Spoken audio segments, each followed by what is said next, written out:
What are the top 5 cars that are proven to get 200,000 miles or more? According to various sources that I did some research on internet, these cars can reach 200,000 miles or more. Some of them can reach even 300,000 miles. So one of them, let's mention Toyota Sequoia. This full-size SUV from Toyota can reach nearly 300,000 miles, making it a good choice for long-term use.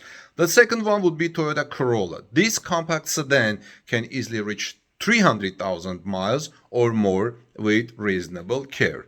What about Honda Civic? Honda Civics are known for their dependability and can last for many years with good care. Some say the Honda Civic could reach even 500,000 miles or more before it requires thorough repairs or breakdown.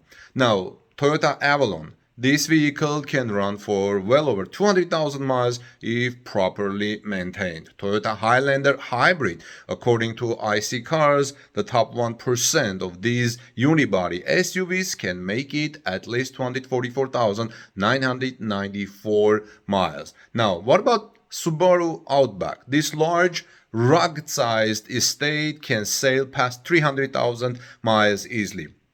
Now, there are some other cars that can reach 300,000 miles or more that include Ford Expedition, for example. This car has a reliable design that can easily carry it to 150,000 miles and go beyond. And now, Honda Accord. This car will last between 200,000 to 300,000 miles when cared for properly. And these are some good cars that can easily reach 200,000 miles and go beyond, between 200 to 500,000 miles, as I mentioned. So if you're looking for cars that are reliable and dependable, have proven their reliability and dependability with long mileage, look at these cars, friends. This is Armin Harayan from TalkNews.com. If you are here first time, please give us thumbs up, subscribe, and let me know if you agree with this view in the comment section. And let me know if you have other cars that you have driven long miles. Have a great day. God bless you. See you soon in our next report.